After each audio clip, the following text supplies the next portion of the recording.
आपको अगर नया बिजनेस शुरू करना है और आप कंफ्यूज हो रहे हो यार मैं कैसे शुरू करूं, और सबसे बड़ी बात एक एक्सपोर्टर के लिए सबसे बड़ा चैलेंज है मैं कौन से देशों को टारगेट करूं।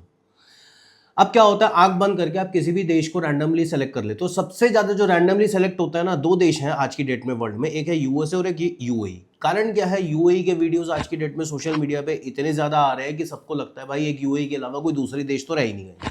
लेकिन हम ये भूल जाते हैं 195 प्लस कंट्री, क्या एक ही देश को हमें टारगेट करना पड़ेगा? आज मैं आपको बताने जा रहा हूं। देखो सिंपल है ये तरीका कि आपको कौन से देशों को टारगेट करना है, और अगर आप एक बिगिनर हो खास तौर से, उसके लिए मैं आपको रीजन भी बताऊंगा कि क्यों टारगेट करना है।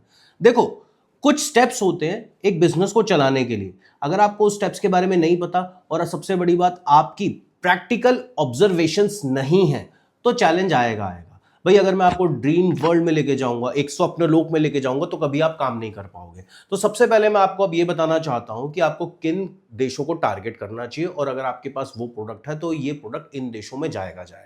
और सबसे बड़ी बात, ये वो देश है जिनमें आप इजीली ट्रैवल भी कर सकते हो। वीजा की कोई टेंशन नहीं होगी, पासपोर्ट की भी कोई टेंशन नहीं होगी, आप आराम से ट्रैवल भी कर सकते हो, लोग आपसे बात भी करेंगे। और इसमें से ऐसे बहुत से देश ऐसे भी है जिसमें लैंग्वेज बैरियर कोई नहीं है, कभी भी उड़ के चले जाओ, कभी भी कैसे भी चले जाओ।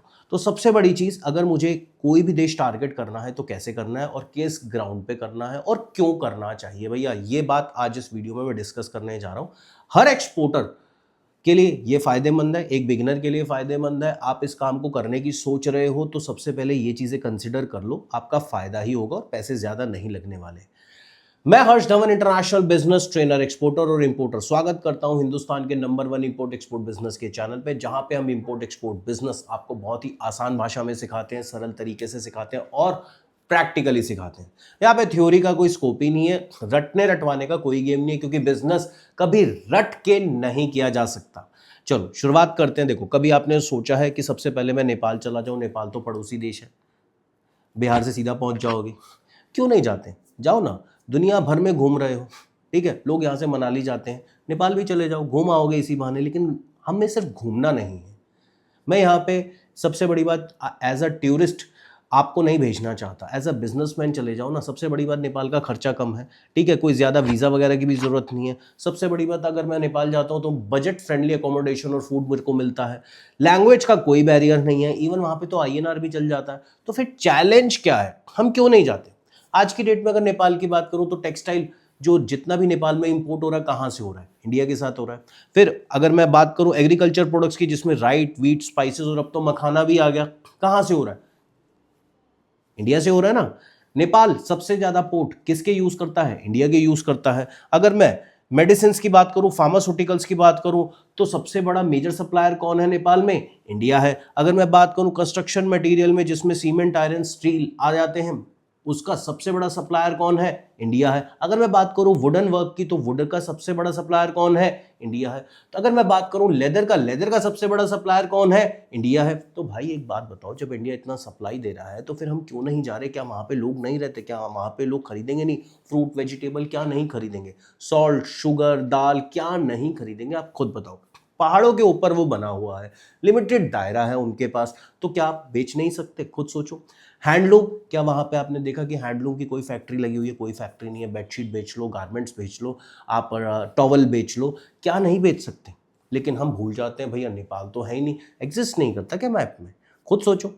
अब सबसे पहला टारगेट करो नेपाल का, आराम से काम कर लोगे। और एक बिगिनर के लिए सबसे आसान है काम करना, जाना भी आसान है, आना भी आसान है। फिर उसके बाद अगर चाहो तो श्रीलंका को भी टारगेट कर सकते हो। आज की डेट में लो कॉस्ट फ्लाइट्स बहुत चल रही हैं इंडिया से श्रीलंका, ठीक है, वीजा ऑन अराइवल भी मिल जाता है, वहां पे भी फूड और स्टे अफोर्डेबल है, और सबसे बड़ी बात, बहुत ज्यादा लैंग्वेज बैरियर भी नहीं है। अगर टी और कॉफी बेचना है तो बेच डालो श्रीलंका में।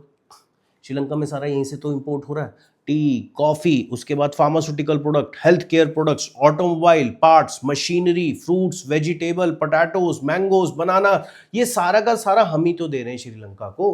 तो फिर क्यों नहीं जा रहे हम? एक रीजन तो बताओ। हमने तो ऐसा रख दिया कि हम पड़ोसी देश में तो काम ही नहीं करेंगे, हम तो दूर दूर जाके काम करेंगे। दूर दूर जाने के में भैया ये तो बोल ही जाते हैं भैया खर्चा ज्यादा होगा। यहाँ पे खर्चा भी कम है, पड़ोस में है, घूम के भी आ जाओगे और फटाफट चले भी जाओगे, और लैंग्वेज बैरियर भी नहीं। लेकिन हम ऐसे देश में जाएंगे जहाँ पे लैंग्वेज बैरियर होगा, जहाँ पे हमें चैलेंज ज़्यादा आएंगे, और फिर हम कहेंगे बायर तो मिलता ही नहीं। यार आप जाओ तो सही, बायर हर जगह मिलेगा, आपको स्टेप पहले उठाना पड़ेगा। फिर उसके बाद हम बात करते हैं थाईलैंड की। आज की डेट में लोग घूमने जा रहे हैं, एंजॉय करने जा रहे हैं, फन करने जा रहे हैं, पार्टी करने जा रहे हैं थाईलैंड, लेकिन थाईलैंड को ये क्यों नहीं सोचते, थाईलैंड में स्पाइसेस सप्लाई करो, स्पाइसेस का सबसे बड़ा प्रोडक्शन हमारे पास है, थाईलैंड में जाके भेजो।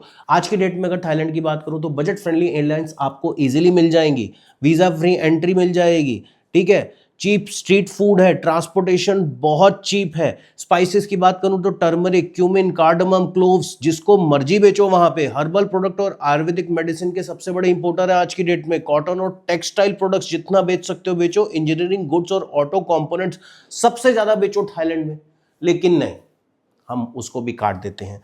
फिर इसके बाद हम जाते हैं वियतनाम। भाई आज की डेट में वियतनाम वगैरह तो ये भी बोल रहे हैं कि गोवा से सस्ता वियतनाम हुआ पड़ा है, इतने अच्छे पैकेजेस आ रहे हैं। अगर आप स्क्रॉल करोगे जितनी भी मेक माई ट्रिप या क्लियर ट्रिप जैसी वेबसाइट है, यात्रा जैसी वेबसाइट है, गो एबीबो जैसी वेबसाइट है, तो उसमें आपको बहुत अच्छे पैकेजेस मिल जाएंगे हैं। बहुत से मैंने आर्टिकल्स देखे, बहुत से यूट्यूब पे वीडियो भी देखे इस मामले में कि भैया आप गोवा से ज़्यादा आपको वियतनाम आज की डेट में सस्ता पड़ रहा है। तो फिर सीधी सी बात है, वियतनाम क्यों नहीं जा रहे? जाइए, ट्रेड करके भी आओगे, कितना मजा आएगा ना। मैं वियतनाम गया, मैं वहां पे घूम के भी आया और उसके बाद वहां से ऑर्डर लेके भी आ गया, और जितना मेरा खर्चा आने जाने का हुआ फैमिली के साथ वो भी निकाल के आ गया। क्या आप ऐसा नहीं चाहते? तो फिर जाओ वियतनाम, जाओ, लो कॉस्ट फ्लाइट्स आपको मिल जाएंगी, वहां पे भी अफोर्डेबल फूड और होटल्स है। होटल्स का अभी तो क्या कहते हैं, टैरिफ बहुत कम किया हुआ है उन्होंने, बहुत बजट फ्रेंडली मिल जाता है। उसके बाद क्या है, सोयाबीन एक्सपोर्ट करो। अब सोयाबीन का प्रोडक्शन तो हमारे यहाँ सिर्फ 3 स्टेट में ही हो रहा है। सोयाबीन के अलावा आप हैंडीक्राफ्ट भी एक्सपोर्ट करो, वहाँ पे हैंडीक्राफ्ट भी अच्छा खासा बिकता है। लेकिन नहीं, हम हैंडीक्राफ्ट तो जाके सीधा यूरोप में बेचेंगे। भाई यूरोप में बेचो, मना थोड़ी ना है, लेकिन पहले एक चीज़ भी तो देखो, जहाँ पे पैसे कम लग रहे हैं, इवन आज की डेट में गवर्नमेंट एजेंसीज ऐसी है जो बायर सेलर मीट करा रही है, इसके बारे में हमें कुछ नहीं पता होता। हम बस सिर्फ एक ही चीज़ जानते हैं, भाई बायर नहीं मिल रहा, बायर नहीं मिल रहा, बायर कैसे मिलेगा। चलो बायर, एक बात बताते हैं, बायर को आपके सामने बिठा दिया, अब उससे डील कैसे करोगे? बोलो क्या बेच के दिखाओगे, बताओ, कन्विंस कैसे करोगे? इस बारे में पता है आपको? क्या आपकी फर्म है? क्या आपके पास सारे लाइसेंस है? क्या आपका पूरा प्रोसेस, लॉजिस्टिक, शिपिंग का सब जानते हो? नहीं जानते। पैकेजिंग का प्रोसेस जानते हो? नहीं जानते। गवर्नमेंट क्या इंसेंटिव देती है, रूल्स रेगुलेशन क्या है, जानते हो? नहीं जानते। हमें बायर कैसे मिलेगा? भाई साहब हमें यही चाहिए, बात खत्म। हम जाएंगे किसी बायर सेलर मीट में, हमारे लिए वो मेला है, हम बैठेंगे, बायर के साथ बात करेंगे, अपना कॉन्टैक्ट नंबर शेयर करेंगे और उसको कहेंगे भाई एक ऐसा है, अभी तो हम फर्म स्टार्ट करेंगे, उसके बाद हम तेरे को बताएंगे सारी चीज़ें, तू हमें बता दे, हम उस हिसाब से काम करते हैं, और तू हमें 100% एडवांस भी दे दियो इस चीज़ की। मेरी फर्म भी नहीं है लेकिन फिर भी मेरे को 100% एडवांस दे दे, क्योंकि मैं तो बहुत ट्रस्टवर्दी आदमी हूँ। हम इस तरीके से बायर को कन्विंस करेंगे। Is that possible? ये हो पाएगा? हो पाएगा? प्रैक्टिकल दुनिया में आते हैं यार, इसीलिए हम इंपोर्ट एक्सपोर्ट बिजनेस प्रैक्टिकली सिखाते हैं अपने इंस्टीट्यूट में। कोई थ्योरी नहीं, कोई सपनों की नगरी नहीं, कोई ड्रीम लैंड नहीं, सीधा प्रैक्टिकल रोड पे आ जाओ और काम करो और सीखो। पैसा आपने इन्वेस्ट करना है, टाइम आपने इन्वेस्ट करना है, ये आपको डिसीजन लेना है कि आपने कौन सी जगह इन्वेस्ट करना है। साथ के साथ वहां पे आयरन और स्टील के प्रोडक्ट्स भी आप एक्सपोर्ट कर सकते हो, तो क्यों नहीं कर सकते? अभी ये तो मैं शुरू हुआ हूँ, प्रोडक्ट की लिस्ट निकालूंगा तो भैया देखते रह जाओगे। आने वाले वीडियो में ऐसे नए नए प्रोडक्ट लेके आ रहा हूँ ना भाई साहब, कभी सोचे नहीं होंगे, गारंटी लिख लो। ऐसे नए प्रोडक्ट लेके आऊंगा जिसका नाम भी नहीं सुना होगा और वो इंडिया से एक्सपोर्ट हो रहे हैं और इसमें मोटे मार्जिन है, ये भी बताऊंगा कि वो कहाँ कहाँ किस जगह यूज होते हैं। इंडस्ट्री होती है ना, मैन्युफैक्चरिंग यूनिट, एक एक इंडस्ट्री के राज खोलूंगा कि हाँ कौन सा प्रोडक्ट कहाँ यूज होता है, किस वजह से यूज होता है, इसके पीछे क्या कारण है और क्यों ये इतना महंगा बिकता है। तो वीडियो में बने रहना, और चैनल पे अगर पहली बार आए तो सब्सक्राइब कर लेना, और हर वीडियो को देखो, कुछ ना कुछ सीख के ही जाओगे, खाली हाथ नहीं जाओगे। तो सबसे पहली चीज ये कि भैया मैं इस कंट्री को टारगेट करता हूं, उसके बाद मैं इंडोनेशिया पहुंच जाता हूं। अब इंडोनेशिया सेम चीज है भाई, ज़्यादा फूड एक्सपेंसिव नहीं है, ट्रांसपोर्ट एक्सपेंसिव नहीं है आज की डेट में। अगेन यार देखो, आज की डेट में फ्लाइट की टेंशन तो वैसे ही किसी कंट्री में नहीं है यार, लोग पैकेज बेच रहे हैं। अब अप्रैल मई जून जुलाई आ जाएगा तो उसके बाद छुट्टियां शुरू हो जाएंगी, लोग तो चाहेंगे पैकेज पे पैकेज बिकेंगे।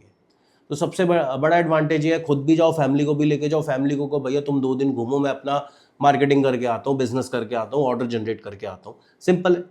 इंडोनेशिया में जाओगे, ब्लैक पेपर वहां पे नहीं है, कार्डमम वहां पे भी नहीं है, टर्मरिक वहां पे नहीं है, क्लोव्स वहां पे नहीं है, भैया जाओ बेचो। स्पाइसेस का तो भैया मेजर हब है, बेच लो स्पाइसेस जितने बेचना, लेकिन एक बात याद रखना, ऑर्डर अच्छे खासे आएंगे आपको। 25-50 हज़ार में वहां पे मैं स्पाइसेस में डील कर लूँ तो चैलेंज आएगा।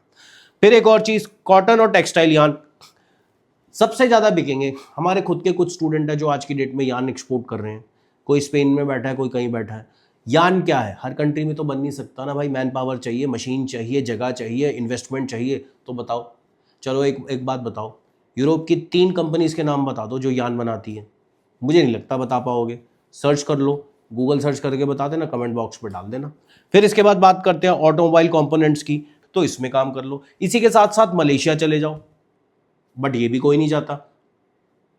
सिर्फ यूएस, यूएई, ऑस्ट्रेलिया, कनाडा, सिर्फ इन्हीं यही सब क्यों? मेन 4-5 देश ही क्यों? क्या बाकी देश माल नहीं खाते? क्या बाकी देश माल नहीं लेते? क्या बाकी देश में इंसान नहीं रहते? सोचो। फिर इसके बाद बात करते हैं सबसे बड़ी बात, अगेन एयरलाइंस की कोई दिक्कत नहीं है, ना वीज़ा की इसमें दिक्कत है, ट्रांसपोर्ट भी बहुत चीप है, तो फिर क्या दिक्कत है?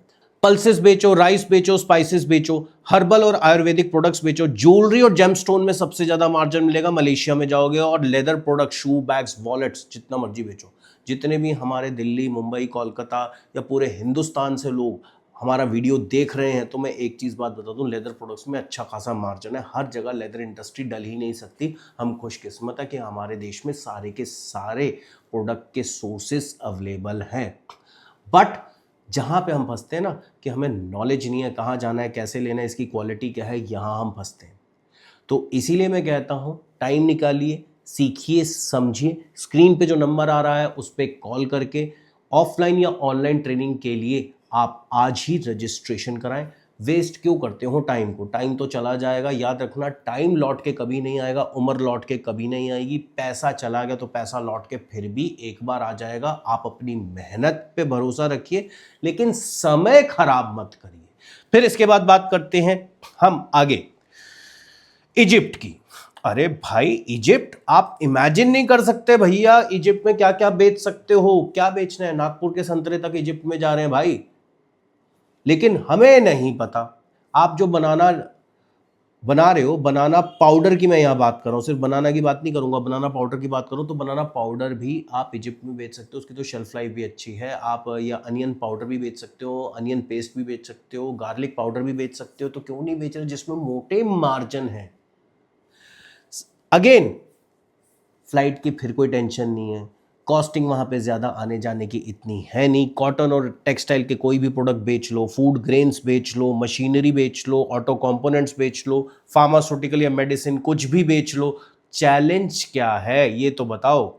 आपके लिए स्पेशली आने वाले वीडियो में एक एक देश छांट के लेके आऊंगा, और उसमें आपको क्यों बेचना चाहिए माल, क्या बेचना चाहिए, कितना प्रॉफिट होगा, कितनी इन्वेस्टमेंट लगेगी, हर चीज स्टेप बाय स्टेप बताऊंगा। तो वीडियो अच्छा लगा तो लाइक ज़रूर करना, और पहली बार वीडियो को देख रहे हो तो बिना सब्सक्राइब किए बिना क्यों जा रहे हो? लॉजिक है, जाना बनता ही नहीं है। तो दोस्तों, उम्मीद करता हूँ वीडियो अच्छा लगा होगा। इस वीडियो में इतना ही, मिलता हूँ अगले वीडियो में, तब तक के लिए जय हिंद। यहाँ पे आपको इसलिए लाया गया है क्योंकि इन केस अगर सपोज करिए आपको कोई किसी भी तरीके के फ्रूट और वेजिटेबल का ऑर्डर मिले, तो आपको कहीं जाने की आने की ज़रूरत नहीं है। कहीं भी सारी की सारी फैसिलिटी यहीं मिल जाएगी। जिस कंट्री के लिए जो भी फ्रूट और वेजिटेबल की क्वालिटी चाहिए, यहाँ पे वो सारी अवेलेबल हो जाएगी। फर्स्ट ऑफ ऑल एक चीज बता दूं, as compare to export import ज्यादा आसान है, बट कंट्री के लिए ये सही नहीं रहता। एक बिजनेसमैन भले ही प्रॉफिट कमाता है इंपोर्ट में, बट कंट्री के लिए सही नहीं रहता। अगर आप देखेंगे बैलेंस ऑफ ट्रेड इंडिया का नेगेटिव में आज भी है, अभी भी पॉजिटिव में नहीं आया, इतना एक्सपोर्ट बढ़ने के बावजूद, क्योंकि इंपोर्ट भी उस अकॉर्डिंगली साल बाय साल, ईयर बाय ईयर बढ़ता चला जा रहा है। चलिए, इंपोर्ट सबसे पहले अगर मैं बात करूं इंपोर्ट की, तो इंपोर्ट में हमें शुरुआत कैसे करनी है? इंपोर्ट